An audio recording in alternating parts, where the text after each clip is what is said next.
Palavra de Deus para nós hoje, profeta Isaías, capítulo 26, verso de número 3 e 4. Profeta Isaías, capítulo de número 26, verso 3 e verso 4. Profeta Isaías, capítulo de número 26, verso 3 e verso de número 4.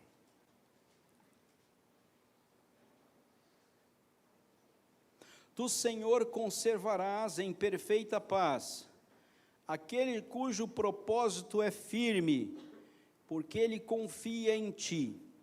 Confiai no Senhor perpetuamente, porque o Senhor Deus é uma rocha eterna. Meu Deus, obrigado pela tua palavra, podemos abri-la nessa noite, podemos meditar nela. Louvado seja o teu nome, Senhor, porque temos esse recurso para caminharmos aqui na terra, temos a tua palavra, inspirada pelo teu Santo Espírito, iluminada, Senhor Deus, pelo teu Santo Espírito, as nossas mentes e os nossos corações.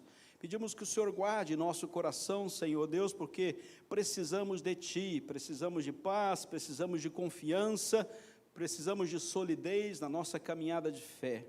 Dá-nos a Tua bênção, Senhor Deus, nesta caminhada. Precisamos, Senhor Deus, estar entregues totalmente na mão do Senhor e na certeza da Tua vontade, boa, perfeita e agradável para nós, como igreja Tua, como povo Teu. Abençoa-nos, Senhor, em Cristo Jesus. Amém. Deus tem propósito, irmãos. Deus tem uma vontade, Deus tem um alvo. Em Deus tudo acontece segundo o seu querer. Deus tem um propósito. Deus não faz nada, absolutamente nada, sem uma razão. Deus não joga a sua vontade para ver o que vai acontecer. Deus não está brincando conosco e não está numa relação existencial conosco, e vamos ver se essa raça humana vai fazer alguma coisa de bom, se ela vai cumprir a minha vontade, se tudo o que ela vai fazer vai determinar exatamente aquilo que eu quero para esta criação, a qual criei, segundo o meu querer e segundo a minha vontade. Deus tem um propósito, Deus estabelece esse propósito com base nele mesmo. Toda a história e toda a existência está ligada a um propósito divino, a uma intervenção e uma presença divina, e nada está à mercê da sua própria sorte. E toda a história foi escrita dentro de um propósito de Deus, e desde a criação até o fim, na eternidade, todos os caminhos e todos os recursos são divinos. Isso afeta diretamente a cada um de nós, afeta a vida da igreja, afeta a vida do seu povo. O nosso querer está quedado ao querer de Deus, e a nossa vontade está quedada à vontade de Deus. Tanto quanto desde a criação até a eternidade, esse tempo que nós temos para passar aqui na terra, está diretamente ligado ao propósito de Deus para a nossa existência, e ao viver de Deus conduzindo a nossa existência. Estamos aqui com um dia do jovem presbiteriano, data especial, que falamos a respeito da juventude, uma data de decisões, uma data de escolhas, se vai estudar, se não vai, se vai trabalhar, se não vai, se vai casar, se não vai, uma data onde o propósito de Deus é extremamente presencial, é hora de escolher, é hora de definir quantos filhos vamos ter, aonde vamos morar, que tipo de trabalho vamos fazer, em que igreja vamos frequentar, que irmãos vamos comungar, tantas decisões importantes para aqueles que estão nessa faixa da juventude, não tanto quanto para os demais, que já têm a sua vida ordeiramente estabelecida, mas aqueles que estão no momento da sua decisão, de tomada de decisão, em que direção vai, onde vai. Uma jovem chegou no consultório pastoral e falou: pastor, eu tenho um namorado e eu quero casar, eu caso ou não caso? Eu falei: isso é pergunta que se faz para o pastor? Eu caso ou não caso? Isso não é uma pergunta que se faz a um pastor. Vai colocar o pastor nessa fria? Não tenho nada com isso, meu irmão. quem vai decidir se vai casar ou não vai casar é você. E essa decisão é totalmente sua. E Deus tem um propósito totalmente voltado para você. Aí um casal chega lá e fala: pastor, esse mundo está muito complicado, eu acho que nós não vamos ter filhos. Eu falo: o problema é seu, né? Você não vai ter filhos, lá na frente você vai chorar. Você vai falar assim: podia ter tido filhos lá atrás, né? Mas essa é uma decisão sua, se você vai ter filhos ou não vai ter filhos, você vai ter que decidir. Pastor, eu vou mudar de cidade, vou trabalhar em outro lugar. Deus abençoe, vá com a bênção de Deus. Deus tem um propósito para a sua vida, mas saiba definir o propósito da sua existência. Deus tem um propósito e você tem uma escolha. É você que vai decidir o caminho que você deve seguir. E essa pergunta é a pergunta clássica que é feita na filosofia, na sociologia, na psicologia: para que eu vivo? Para que eu existo? Para que eu estou aqui? Qual é o significado disso? Por que eu estou existindo? O que Deus pensou a respeito de mim para me colocar nessa existência? O que eu preciso saber sobre a minha própria vida? São perguntas que vêm para nós naturalmente, e não estamos só vivendo no curso da vida, mas estamos respondendo a estas perguntas. Qual é o meu alvo? Qual é o meu objetivo? Qual é o meu plano? Qual é a minha meta? Qual é a minha decisão? No coração do cristão calha a existência de um propósito. E nós, como cristãos, vivemos uma nova vida em Cristo, temos uma posição muito bem estabelecida. Essa pergunta para nós está muito bem respondida. Nós não precisamos mais respondê-la. Todos nós sabemos exatamente para que estamos aqui. Todos nós sabemos exatamente porque Deus nos deixou aqui e o que nós temos para fazer aqui. Isaías, um homem de Deus que fala o que Deus manda para um povo que precisa ouvir. O texto que lemos está dentro de um grande contexto, onde o texto inicial de Isaías fala a respeito de uma visão profética para Israel, o Antigo Testamento. Do verso do capítulo 1 ao capítulo 12, ele fala especificadamente para Israel, o povo de Deus, Antigo Testamento. Do capítulo 13 ao capítulo 23, ele fala profeticamente para os estrangeiros, chamados os gentios, aqueles que não estavam no Israel, o povo de Deus, Antigo Testamento. E a partir do capítulo 24 até o 27, ele fala da aplicação dessas profecias para todos, tanto para Israel quanto para os gentios. E essa aplicação é dada tanto para o povo de Deus, Antigo Testamento, Velho Testamento, quanto para a igreja, Novo Testamento, trazendo para nós as mesmas perspectivas de povo de Deus. Antigo Testamento, Israel, Novo Testamento, igreja, e assim compondo o novo Israel de Deus, a razão da existência da igreja até hoje. Esse profeta é um profeta urbano, ele profetiza num tempo de muita dificuldade, um tempo de agitação política. Haviam muitas batalhas para serem vividas, principalmente com o povo assírio. É um tempo de agitação espiritual, há uma frieza espiritual e um ativismo cerimonial. A cerimônia continua, mas a espiritualidade do povo de Deus está morta. A mensagem é uma mensagem de confrontação e, ao mesmo tempo, uma mensagem de encorajamento. Vocês têm que mudar o seu perfil diante de Deus, mas vocês estão encorajados a viver o propósito de Deus para as suas vidas e fazer exatamente aquilo que Deus espera de vocês na sua história. No sentido próximo, Israel está vivendo um clima de batalha, Jerusalém está vivendo num clima de destruição.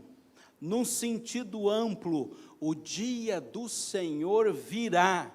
Hebreus capítulo 12, verso 22, vai dizer que esse dia vai chegar e toda a história se quedará na presença do Senhor Salvador Jesus Cristo. Este é um profeta que fala do Evangelho, é o 5º Evangelho, e ele já aponta para Jesus, mostrando que ele é o Senhor da história. A pergunta aqui para nós já está respondida, é para que vivemos? E como isso acontece? E o texto vai falar para nós rapidamente isso. Em primeiro lugar, a vida é centrada exclusivamente em Deus. Veja como ele começa o verso de número 3. Tu, Senhor, ele sabe que a história e a existência têm um senhorio. A vida está centrada exclusivamente em Deus. Deus é o nosso Criador, Isaías 44, verso 1 e 2. Somente Deus nos criou, somente Deus nos formou, e somente Deus nos ajuda. O propósito de Deus é um propósito maioral. Todas as outras sequências de escolhas e decisões que vamos tomar está presa no Tu, Senhor, no querer de Deus, na vontade de Deus. Cada uma sequencialmente vão sendo tomadas, para que o nome de Deus seja glorificado na minha vida, na minha família e na minha igreja. Pastor, mas eu vacilei aqui, ali e acolá. É possível que isso aconteça, meu querido. É possível que a gente tenha dificuldade na caminhada. Nós somos pecadores e temos uma natureza pecaminosa. Isso não quer dizer que o propósito de Deus está falho. Isso quer dizer que você precisa corrigir a rota e dizer: Tu, Senhor, eu preciso corrigir minha rota. E a correção da rota sempre está lá no ambiente chamado a vontade boa, perfeita de Deus, soberana sobre todos nós. Deus conhece a rota, Deus conhece desde antemanhã o que vai acontecer nesse dia. Deus não perdeu o seu propósito e o seu senhorio. As coisas não andaram tão linearmente como esperávamos. Estudaríamos, teríamos uma profissão, e depois casaríamos e teríamos filhos, e chegaria a aposentadoria, e eu poderia andar de bicicleta até morrer, né? Não vai ser assim, não vai acontecer assim, as coisas não são tão fáceis assim, nós temos muito para fazer, e dentro do propósito de Deus, maravilhosamente, Deus nos surpreende. Por pior que seja a situação, Deus não perdeu o propósito dele para a sua vida. Deus também é o nosso mantenedor, Isaías 44, verso 3 e 4, é Ele que nos sustenta, é em Deus que somos sustentados, e até a nossa descendência está na mão do Senhor, e a nossa história como povo de Deus está totalmente ligada ao seu querer. Ele é o sustentador da vida. Pastor, para que eu vivo? Primeiro lugar, porque Deus é o seu Senhor. Segundo lugar, porque Ele é o seu sustentador. É Ele que vai manter a possibilidade da sua história ser escrita, até o final dela, até você chegar na glória. O compromisso de Deus é proposital. Ele está fazendo porque Ele sabe exatamente o que deve acontecer. Deus é o nosso Criador, Deus é o nosso mantenedor e Deus é o nosso Senhor. Ele sabe que nós temos um serviço a ser realizado. Por isso estamos como igreja aqui, por isso saímos de nossas casas nessa noite, fomos trazidos até a comunhão, um galpãozinho meia boca, com um ar-condicionado meio mais ou menos, um som mais ou menos. Estamos todos aqui, entramos dentro da casa de Deus e estamos prestando culto a Ele. Podíamos esperar o tempo ficar pronto, né? E voltar aqui só daqui a uns 2 meses. Mas não, estamos aqui. Qual é o propósito disso? Nós queremos estar juntos para glorificá-lo, porque Ele é Senhor das nossas vidas. Ele não simplesmente é o nosso Salvador, mas Ele também domina sobre nós em tudo e em todos. Segundo lugar, a nossa vida também tem uma qualidade diferenciada. conservemos em perfeita paz. A paz é um desafio, né, queridos? Qualquer coisa nos abala. A nossa vida, ela está à mercê da guerra ou da paz. E o grande alvo desse propósito é nos dar uma qualidade diferenciada de vida. Apesar de todas as circunstâncias serem adversas, nosso coração e a nossa mente está sendo guardado pela paz de Deus. Filipenses 4, verso de número 8. A paz de Deus excede ao meu e seu entendimento, e a paz de Deus e o propósito de Deus é perfeito e nos conserva em perfeita paz. A caminhada pode ser complicada, mas o coração e a mente são guardados em Deus. Ainda que tenhamos sofrimento, diz 1 Pedro capítulo 5, verso 10, o Senhor nos há de aperfeiçoar, de nos firmar, e nos fortificar, e nos fundamentar nele mesmo. É Deus quem estabelece essa firmeza e nos conserva em perfeita paz, maior que seja a calamidade, por maior que seja o prejuízo, por maior que seja o sofrimento, o Senhor não nos abandona. Ainda que haja a presença dos conflitos, Gálatas 2, verso 11, onde Pedro e Paulo discutem a respeito da caminhada da igreja. Há conflito, há discussão, há incerteza do ponto de vista humano, mas Deus continua conservando em perfeita paz aqueles que são seus. E essa paz vem do alto, essa paz vem de Deus para os nossos corações. O contexto pode ser extremamente turbulento, mas Deus tem paz suficiente para nos conduzir.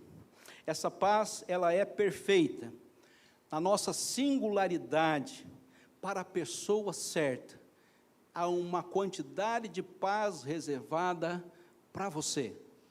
Deus preparou essa paz para o seu coração e para a sua mente. Esta paz tem a sua utilidade, ela vai chegar no lugar certo. Ela não só vai chegar para você, mas ela vai chegar exatamente quando você precisar dela. E ela tem uma verticalidade, a razão de todas as coisas. Deus está fazendo isso porque você tem uma relação direta com Ele, independe de qualquer outra relação. Ela está vivendo na verticalidade, há um derramar de paz vindo do alto. Ninguém criou essa paz aqui, essa paz veio de Deus para nós, e chegou ao nosso coração, porque mesmo em tempos de sofrimento e tempos de conflito, singularmente, utilmente e verticalmente, essa paz nos atinge. Em terceiro lugar, essa paz, essa vida também é uma vida que é paga pelo preço da constância, e aqui a perseverança, ela é uma paciência ativa. Pastor, nunca acontece. Pois é, esse nunca acontece deve ser substituído por uma paciência ativa. Você continua vivendo, você continua fazendo, você continua realizando, e o propósito de Deus se estabelecerá na sua existência. O propósito de Deus resiste o tempo. Ah, pastor, o tempo já passou. Para Deus nunca passa. As coisas chegam na hora certa, do jeito certo, para a pessoa certa. E Deus tem tudo a ver com isso. Ele só espera que nós permaneçamos no foco, que a gente não tire o olho. O olho de quem? Daquele que é o propósito de todas as coisas, olhando firmemente para o autor e consumador da nossa fé, Jesus.